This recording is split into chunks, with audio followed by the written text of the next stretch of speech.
Hello everyone, कैसे हैं आप सभी। आई होप बायोलॉजी ऑफ आर्किगोनियड्स के आपने अभी तक 3 पार्ट्स देख लिए होंगे।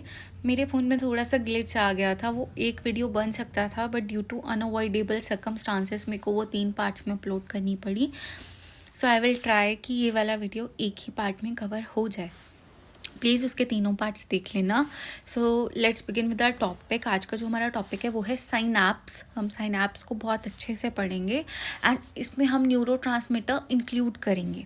सो साइनैप्स होता क्या है। सबसे पहली बात, आज मैं नोट्स कम से कम और समझाने की कोशिश ज़्यादा करूँगी।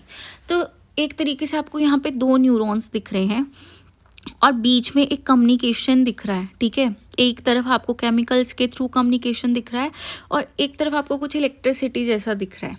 तो जो साइनैप्स है ये एक तरीके की कम्युनिकेशन होती है बिटवीन 2 न्यूरॉन्स और बिटवीन अ न्यूरॉन या कोई इफेक्टर सेल। मतलब एक तरीके का कम्युनिकेशन है या तो 2 न्यूरॉन्स के बीच में या एक न्यूरॉन होगा और न्यूरॉन से मैसेज जहाँ पे हम रिले कर रहे हैं उसको हम बोल रहे हैं इफेक्टर सेल। वो मसल भी हो सकता है या ग्लैंडुलर सेल भी हो सकता है। अब हमें न्यूरॉन पढ़ते वक्त 2 चीज़ें पढ़नी है, प्री साइनैप्टिक न्यूरॉन और पोस्ट साइनैप्टिक न्यूरॉन। तो अभी हमें पता है कि प्री होता है पहले, पोस्ट होता है बाद में। तो जो प्री साइनैप्टिक न्यूरॉन है मतलब बिफोर वाला न्यूरॉन है वो कैरी करता है नर्व इम्पल्स को साइनैप्स की तरफ। अब हम साइनैप्स पढ़ते हैं तो 2 प्रकार की पढ़ते हैं। एक है इलेक्ट्रिकल साइनैप्स जिसमें हम इलेक्ट्रिसिटी के थ्रू ट्रांसफ़र करते हैं और वो बहुत फास्ट टाइप का साइनैप्टिक कम्युनिकेशन होता है। और एक होता है केमिकल साइनैप्सिस जो आपका थोड़ा सा स्लो होता है और टाइम टेकिंग प्रोसेस होता है। अब इसमें 2 न्यूरॉन इंक्लूड होते हैं जहाँ से हमारा कम्युनिकेशन स्टार्ट होता है, उसको हम बोलते हैं प्री साइनैप्टिक न्यूरॉन। और जो रिसीव करता है न्यूरॉन सिग्नल उसको हम बोलते हैं post synaptic neuron. Post synaptic neuron क्या करता है, जो नर्व इम्पल्स उन्होंने प्री साइनैप्टिक न्यूरॉन से रिसीव करी है उसको कैरी अवे करता है साइनैप्स से, कहाँ पे, इफेक्टर मॉलिक्यूल की तरफ, ताकि उस इम्पल्स को हम रिस्पॉन्ड कर सके। सो साइनैप्स का बेसिक मतलब समझ आ गया होगा। तो जितने भी ये साइनैप्सेस होते हैं या तो ये होते हैं एक्सोडेंड्रिटिक, मैं दोबारा बोल रही हूँ एक्सोडेंड्रिटिक, मतलब एक्सॉन से या तो ये डेंड्राइट की तरफ जाएंगे या ये होंगे एक्सोसोमैटिक कि वो एक्सॉन से सेल बॉडी की तरफ जाएंगे, या वो होंगे एक्सोनिक मतलब वो एक्सॉन से एक्सोनिक की तरफ जाएंगे। अब साइनैप्स जो है हमारे इलेक्ट्रिकल भी हो सकते हैं और केमिकल भी हो सकते हैं, ओके। अब हम सबसे पहले पढ़ते हैं इलेक्ट्रिकल साइनैप्स के बारे में। So this is your typical diagram of electrical synapse. तो यहाँ पे आपको एक चीज़ दिख रही है, कितने कम गैप है यहाँ पे, कितना नैरो गैप है।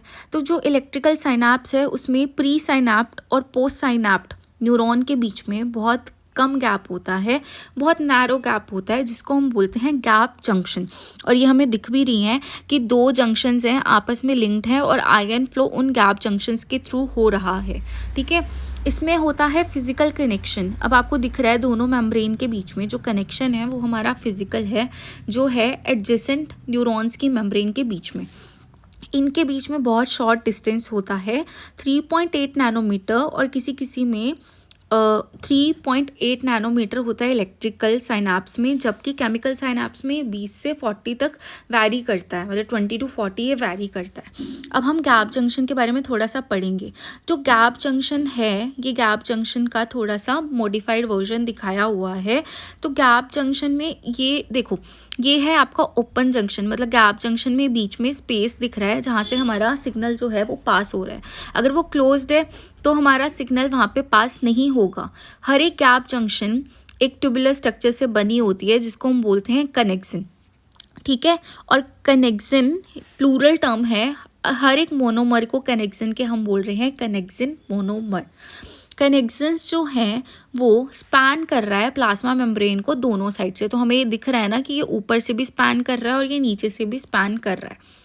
अब ये अलाउ करता है आयंस को वो इसके थ्रू मूव कर सकें और मीडियम साइज्ड मॉलिक्यूल्स को भी। Large size molecule gap junction के थ्रू पास नहीं होंगे, ओनली स्मॉल आयंस और even medium sized molecule directly flow करेंगे एक सेल से दूसरे सेल में।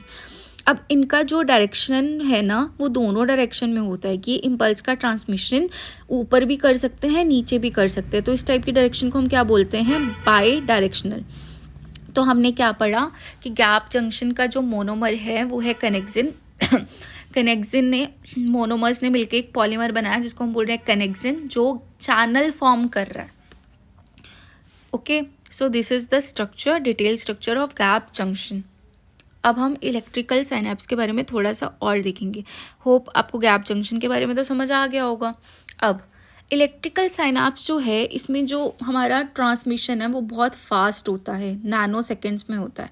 तो जो एक्शन पोटेंशियल है हमारी जो प्री साइनेप्टिक मेम्ब्रेन से जनरेट हुई है वो फटाफट कहाँ चली जाएगी, पोस्ट साइनेप्टिक न्यूरॉन के पास गैप जंक्शन के थ्रू। एक्शन पोटेंशियल जो है वो पास करेगी डायरेक्टली, यहाँ पे इसको स्लो प्रोसेस करने की ज़रूरत नहीं है। यहाँ पे सिंक्रोनाइजेशन बहुत अच्छी होती है, दो न्यूरॉन्स की एक्टिविटी आपस में कोऑर्डिनेट बहुत अच्छा करती है। आइदर अगर हम यहाँ पे फैक्टर मॉलिक्यूल भी लेते हैं कि दूसरा वाला हमारा न्यूरॉन नहीं है, मसल फाइबर है, तो उनका भी कोऑर्डिनेशन बहुत अच्छा होता है। यहाँ पे जो लार्ज नंबर ऑफ न्यूरॉन्स हैं और मसल फाइबर्स हैं वो एक्शन पोटेंशियल प्रोड्यूस करते हैं यूनिसन में। यूनिसन का मतलब क्या होता है कि एक साथ, एक जैसा, एक कोऑर्डिनेशन में। तो सिंक्रोनाइज एक्शन पोटेंशियल जो है वो कहाँ पाई जाती है, यूजुअली हमारे हार्ट में या हमारी विसरल स्मूथ मसल्स में, जो कोऑर्डिनेट करती है हमारी हार्ट बीट की कॉन्ट्रैक्शन को। और इसका एक और एग्जांपल है, ये हमारे फूड को मूव करती है GIT के थ्रू, गैस्ट्रो इंटेस्टाइनल ट्रैक्ट के थ्रू। सो होप आपको इलेक्ट्रिकल साइनेप्स अब अच्छे से समझ आ गया। अब हम चलते हैं केमिकल साइनेप्स के थ्रू। ठीक है, ये आपका इलेक्ट्रिकल साइनेप्स का डायग्राम है, एक बार इसको स्क्रीनशॉट ले लेना, अच्छे से पढ़ लेना। अब हम पढ़ते हैं केमिकल साइनेप्स। ये केमिकल साइनेप्स दिखाया हुआ है। ठीक है, तो यहाँ पे जो प्री और पोस्ट साइनेप्ट है वो अलग होती है, किससे, साइनेप्टिक क्लेफ्ट से। लेट मी सी, अगर मेरे पास और अच्छा डायग्राम है तो देखो, ये ऊपर वाला है आपका प्री साइनेप्टिक न्यूरॉन, नीचे वाला है आपका पोस्ट साइनेप्टिक न्यूरॉन, तो बीच में आपको गैप दिख रहा है ना, तो वो है हमारी साइनेप्टिक क्लेफ्ट। यहाँ पे जो स्पेस है वो 20 to 50 नैनोमीटर है और इसमें जो फ्लूइड फिल्ड होता है उसको हम बोलते हैं इंटरस्टिशियल फ्लूइड। नर्व इम्पल्स जो है वो हमारी कंडक्ट नहीं होती है साइनेप्टिक क्लेफ्ट के अक्रॉस। प्री साइनेप्टिक मतलब जो ऊपर से न्यूरॉन रिलीज़ हुआ है वो रिलीज़ करते हैं क्या, कुछ ऑर्गेनिक केमिकल मॉलिक्यूल्स को, जिसको हम बोलते हैं न्यूरोट्रांसमीटर। तो देखो यहाँ पे एसिटाइल कोलिन रिलीज़ कर रहा है, हमारा एसिटाइल कोलिन न्यूरोट्रांसमीटर है जो साइनेप्टिक क्लेफ्ट में रिलीज़ हो रहा है। अब ये बाइंड करेगा इन रिसेप्टर्स पे। सो ये आपको रिसेप्टर्स दिख रहे हैं, ये आपको दिख रहा है कि ये है हमारी लीगेंड गेटेड आयन चैनल। जो एसिटाइल कोलिन है वो हमारा लीगेंड की तरह एक्ट कर रहा है, वो रिसेप्टर ये हमारे चैनल्स हैं, इन पे जाके बाइंड कर रहा है।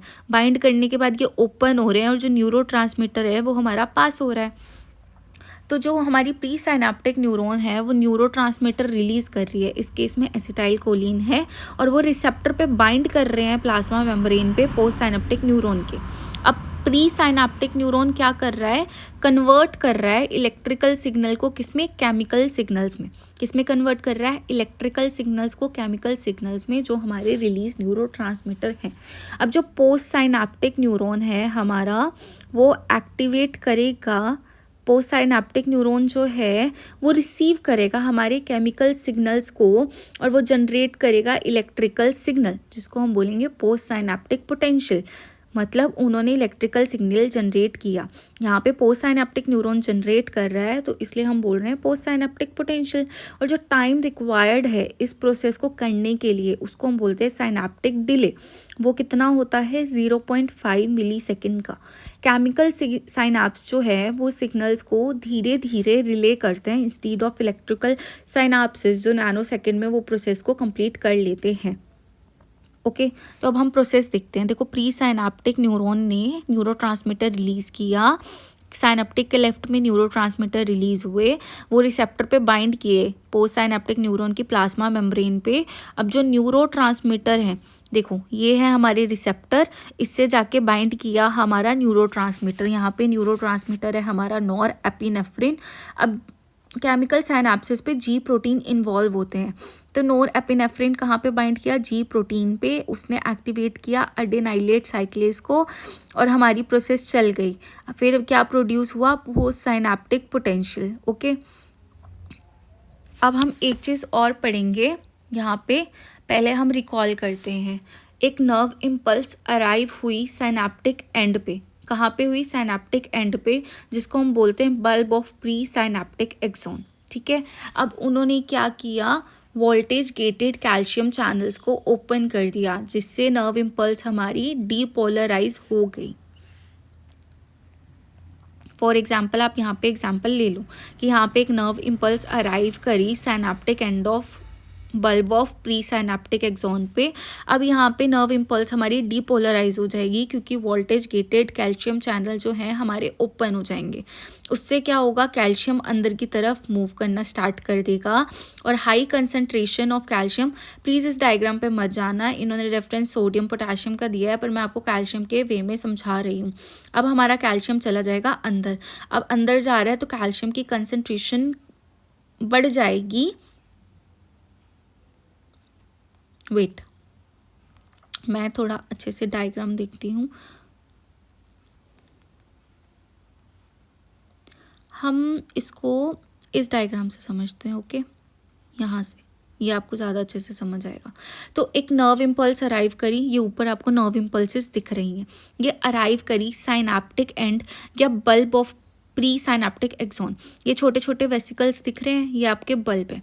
अब यहाँ पे क्या होगा, डीपोलराइजिंग नर्व इम्पल्स ओपन करेगी voltage gated calcium channel. Voltage gated calcium channel कहाँ पे प्रेजेंट होंगे, इन वेसिकल्स के ऊपर, जिससे क्या होगा, हमारा कैल्शियम जो है वो अंदर की तरफ फ्लो करेगा। अब वेसिकल्स में क्या हुआ, हाई कंसंट्रेशन ऑफ कैल्शियम हो जाएगी, जिससे एक्सोसाइटोसिस होगा इन साइनेप्टिक वेसिकल्स का, कि मतलब ये अब प्री साइनेप्टिक न्यूरॉन से बाहर निकलेंगे। तो यहाँ पे हमारी वेसिकल फ्यूज हो गई। अब जो न्यूरोट्रांसमीटर प्रेजेंट थे इन मॉलिक्यूल के विद इन, वो रिलीज होंगे कहाँ पे, साइनेप्टिक क्लेफ्ट में।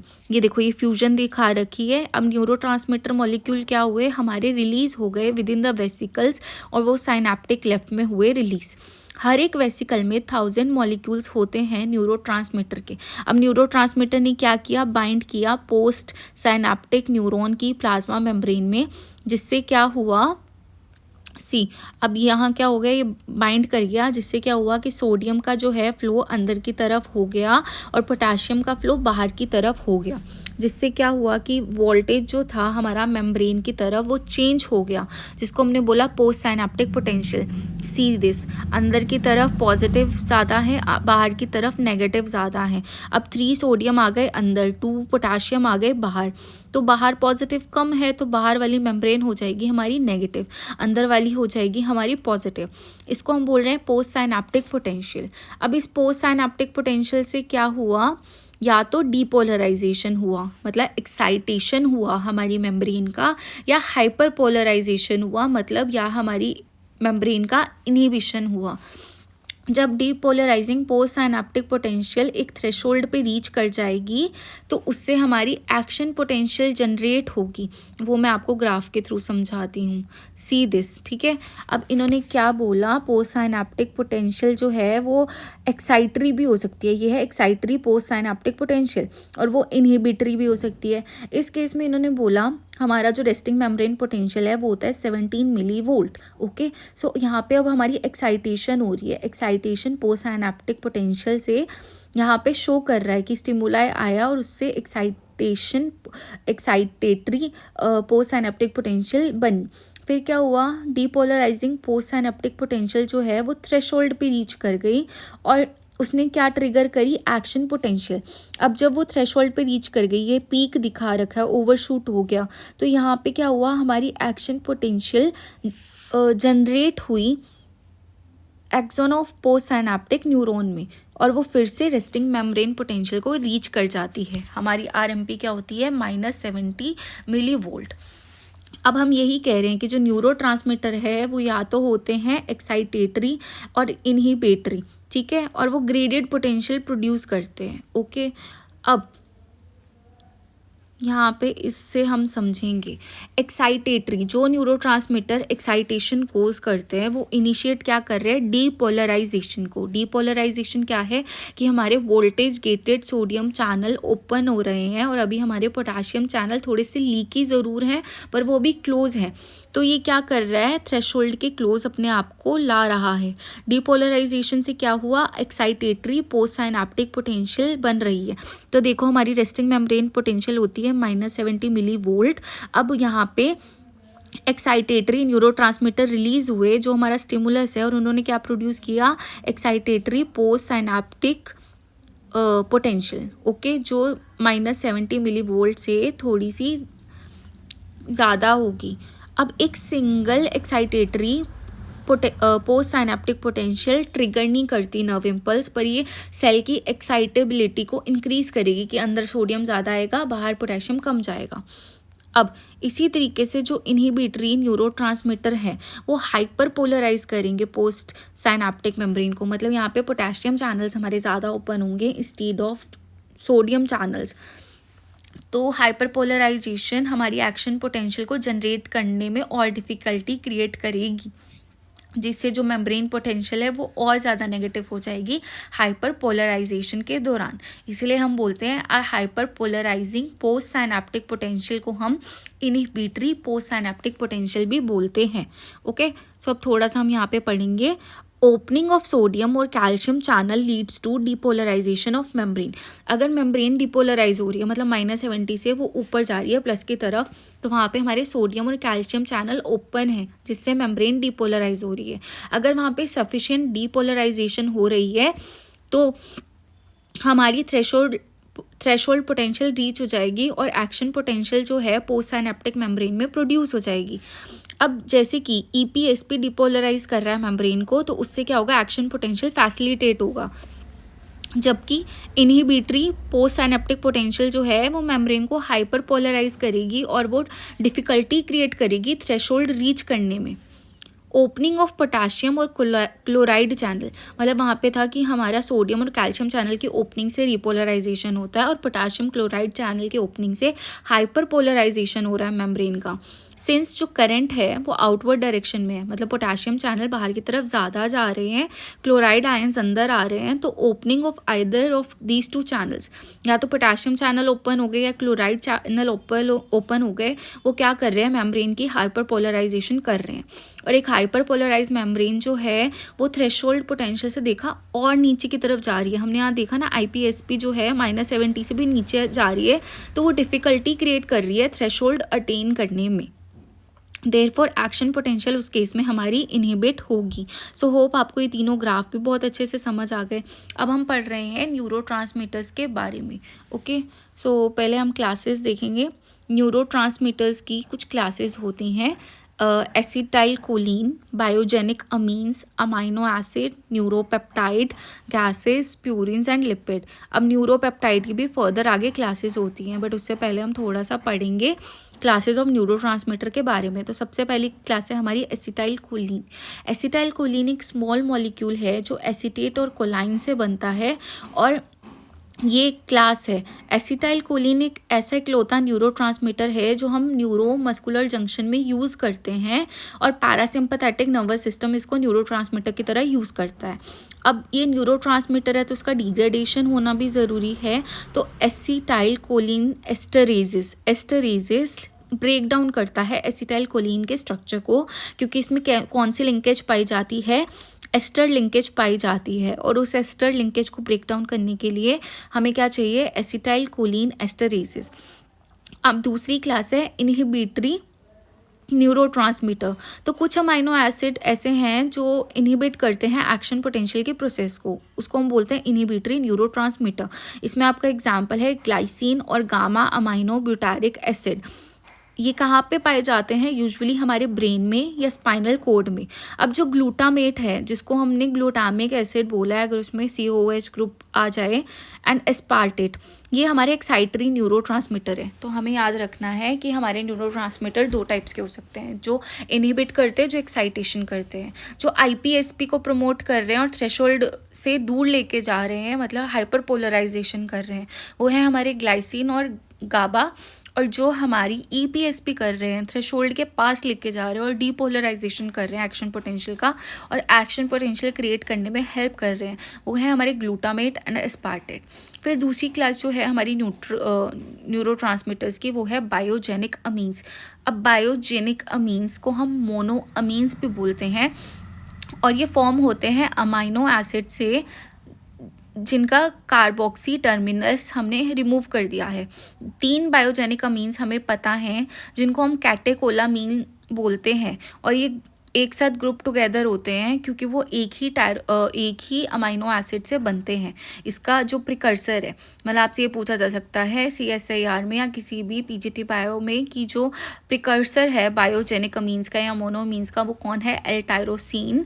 और जो कैटेकोलामीन्स है, इसमें 3 क्लासेस आती हैं। एक आती है नॉर एपिनेफ्रिन, एक आती है एपिनेफ्रिन। देखो, जो एपिनेफ्रिन और नॉर एपिनेफ्रिन है, ये आपके फ्लाइट एंड फ्राइट रिस्पॉन्सेस में इंक्लूड होते हैं। और एक आता है डोपामीन, जो किससे बनता है? फिनाइल एलानीन से। जो डोपामीन है वो एल टायरोसिन से भी बन सकता है और फिनाइल एलानीन से भी बन सकता है। नॉर एपिनेफ्रिन एक ऐसा न्यूरोट्रांसमीटर है एसएनएस का, सिंपैथेटिक नर्वस सिस्टम का। अभी हमने पढ़ा था जो एसिटाइलकोलिन है वो कौन यूज़ कर रहा है? PNS, parasympathetic nervous system. Nor epinephrine एक ऐसा न्यूरोट्रांसमीटर है सिंपैथेटिक नर्वस सिस्टम का, जो फ्लाइट और फाइट रिस्पॉन्स शो करने में हेल्प करता है। एपिनेफ्रिन के भी सिमिलर ही इफेक्ट होते हैं नॉर एपिनेफ्रिन से, पर ये लेस अबंडेंट अमाउंट में पाया जाता है। डोपामीन जो है उसके बेस्ट रोल है हमारी मोटर एक्टिविटी को इनहिबिट करने में। अगर कुछ ऐसे न्यूरॉन्स का लॉस हो जाए जो डोपामीन प्रोड्यूस करते हैं, तो उससे क्या होगा? पार्किंसन डिसीज जो है वो तो होगी, उससे हो जाएगी डिस्काइनेसियासिस, मतलब मूवमेंट में डिसऑर्डर हो जाएंगे। जो कैटेकोलामीन है वो हमारे एड्रेनर्जिक रिसेप्टर से बाइंड करते हैं। अब ये वाला मैं थोड़ा आगे डिटेल करूँगी। फिर एक क्लास है हमारी न्यूरोपेप्टाइड की। न्यूरोपेप्टाइड स्मॉल प्रोटीन होते हैं जो न्यूरोट्रांसमीटर की तरह फंक्शन करते हैं। द लार्जेस्ट न्यूरोट्रांसमीटर जो हैं वो रेंज करते हैं 40 तक। पर न्यूरोपेप्टाइड न्यूरोट्रांसमीटर के कुछ एग्जांपल हैं बीटा एंडोर्फिन, जो कि हमारे मूड, एक्सपीरियंस और एक्सरसाइज से इंक्लूड है। अब हम इनको थोड़ा डिटेल करते हैं। सबसे पहले मेरे टेबल से हम पढ़ते हैं। एसिटाइलकोलिन के बारे में मैंने आपको बहुत अच्छे से पढ़ा दिया। बायोजेनिक अमीन्स भी बता दिया कि कैटेकोलामीन्स हैं, जिसमें 3 आते हैं, एपिनेफ्रिन, नोर एपिनेफ्रिन, डोपामीन। तीनों का प्रिकर्सर कौन है? L tyrosine. डोपामीन जो है आपका फिनाइल एलानीन से भी बढ़ता है। इसमें 2 एग्जाम्पल और आपको लर्न करते हैं, सेरोटोनिन एंड हिस्टामीन, जो हमारी एलर्जिक रिएक्शन इन्फ्लेमेशन के दौरान प्रोड्यूस होता है। फिर आता है अमाइनो एसिड। अमाइनो एसिड भी न्यूरोट्रांसमीटर्स की तरह वर्क करते हैं, जिसमें मैंने पढ़ाया एक्साइटेटरी अमाइनो एसिड जो कि ग्लूटामेट और एस्पार्टेट हैं, और इनहिबिटरी अमाइनो एसिड जो है gamma amino butyric acid and glycine. फिर आते हैं हमारे न्यूरोपेप्टाइड, जो अभी हम थोड़ा और डिटेल करेंगे। इसमें कुछ एग्जांपल है एंडोजीनस ओपियोइड, ऑक्सीटोसिन एंड टेकिकाइनिन्स। अब कुछ गैसेस भी होती हैं जो न्यूरोट्रांसमीटर की तरह काम करती हैं, वो है nitric acid, carbon monoxide, hydrogen sulphide. Then we have purines जो है अडीनोसिन एंड ATP। फिर आते हैं लिपिड जो है प्रोस्टाग्लैंडिन एंड एंडोकैनाबिनॉइड्स। अब हम न्यूरोपेप्टाइड की बात करते हैं। न्यूरोपेप्टाइड बहुत सारे होते हैं, ये आपको लर्न होने ही चाहिए जितने मैंने पेज पे लिखे हैं। सबसे पहला है सब्सटेंस P। ये कहाँ पे पाया जाता है? जो हमारे सेंस करने वाले न्यूरॉन्स हैं उसमें पाया जाता है, मतलब हमारे स्पाइनल कॉर्ड पाथवेज पे पाया जाएगा। ये वहाँ पाए जाते हैं उस पार्ट में ब्रेन के जो एसोसिएटेड है हमारे पेन से, कि अगर हमें पेन हो रहा है तो हमें सब्सटेंस P की सिक्रीशन से पता चलेगा हमें पेन हो रहा है, और ये पेन की परसेप्शन को एनहांस करते हैं। जबकि एनकेफेलिन और एंडोर्फिन जो हैं वो एंटागोनिस्टिक हैं सब्सटेंस P के। किस तरीके से? क्योंकि ये पेन इम्पल्सिस को इनहिबिट करते हैं, ये सप्रेस करते हैं सब्सटेंस P के रिलीज को, और इनका रोल है मेमोरी और लर्निंग में। एनकेफेलिन एंड एंडोर्फिन जो है मेमोरी और लर्निंग में भी हेल्प करते हैं, बॉडी टेम्परेचर को रेगुलेट करने में हेल्प करते हैं, और sexual activity and mental illness को प्रोटेक्ट करते हैं। Then we have hypothalamic releasing inhibiting hormone. अब हम बहुत अच्छे से पढ़ेंगे अभी हमारे एंडोक्राइनोलॉजी में। तो जो हाइपोथैलेमिक रिलीजिंग और इनहिबिटिंग हार्मोन हैं ये प्रोड्यूस होते हैं हाइपोथैलेमस से। ये रिलीज़ करते हैं हार्मोन्स को जो प्रोड्यूस होते हैं एंटीरियर पिट्यूटरी के दोबारा। अब एक और हमारा है न्यूरोपेप्टाइड एंजियोटेंसिन 2। एंजियोटेंसिन 2 जो है वो स्टिमुलेट करता है थर्स्ट को, ये बीपी को रेगुलेट करता है ब्रेन में और हार्मोन की तरह एक्ट करता है। ये वैसो कॉन्स्ट्रिक्शन का काम करता है और एल्डोस्टेरोन की रिलीज में हेल्प करता है, जिससे क्या होता है हमारी बॉडी में रेट ऑफ सॉल्ट एब्जॉर्प्शन और water absorption by kidney enhance होती है। Then we have two more hormones that have more prominent role in GIT, but हम इसको यहाँ भी पढ़ेंगे। एक है कोलेसिस्टोकाइनिन, जो ब्रेन और स्मॉल इंटेस्टाइन में पाया जाता है और ये रेगुलेट करता है हमारी फीडिंग को। जैसे ग्रेलिन जो है, लेप्टिन जो है, वो हमारे फीडिंग हॉर्मोन्स हैं, हमें भूख लगाएंगे। CCK जो है वो हमें ये बोलेगा कि अब रुक जाओ, आपका पेट भरा हुआ है, अब खाना खाना बंद कर दो। देन वी हैव न्यूरोपेप्टाइड, जो स्टिमुलेट करता है फूड की इनटेक को और प्ले रोल करता है स्ट्रेस रिस्पॉन्स में। अब हम एक और टेबल देखेंगे। एसिटाइल कोलिन जो है वो मसल कंट्रोल और मेमोरी में काम करता है और कहाँ पे पाया जाता है, CNS एंड PNS में। देन वी हैव सेरोटोनिन, जो इंटेस्टाइनल मूवमेंट, मूड रेगुलेशन और स्लीप में हेल्प करता है। ये कहाँ पाया जाता है, गट और सेंट्रल नर्वस सिस्टम में। देन वी हैव डोपामीन, जो क्या करता है, वॉलेंट्री मसल मूवमेंट करता है, कॉग्निशन में हेल्प करता है, रिवॉर्ड पाथवे में हेल्प करता है और ये कहाँ पे पाया जाता है, हाइपोथैलेमस में। देन वी हैव नॉरएपिनेफ्रिन, और एपिनेफ्रिन जो फ्लाइट और फ्राइट रिस्पॉन्स में प्ले रोल करते हैं और कहाँ पे पाया जाता है, एड्रिनल मेड्यूला में। गाबा और ग्लाइसिन जो है वो CNS को इनहिबिट करते हैं, कहाँ पे पाया जाता है, ब्रेन में।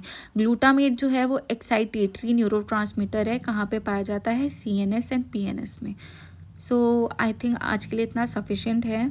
So that's all for today. Hope you like this video. अगर आपको ये टॉपिक अच्छा लगा पढ़ने में तो do share your thoughts in comment section, and this video is helpful for all students those are preparing for HTET TGT, HTET PGT biology, DSSB PGT biology, DSSB TGT natural science, as well as CSIR NET life sciences students, क्योंकि basic से part B में question फंसते हैं and आपसे इस topic से statement wise question भी आ सकता है न्यूरोपेप्टाइड एंड neurotransmitter पे. So that's all for today. Hope you like this video and please share this video with your friends as well.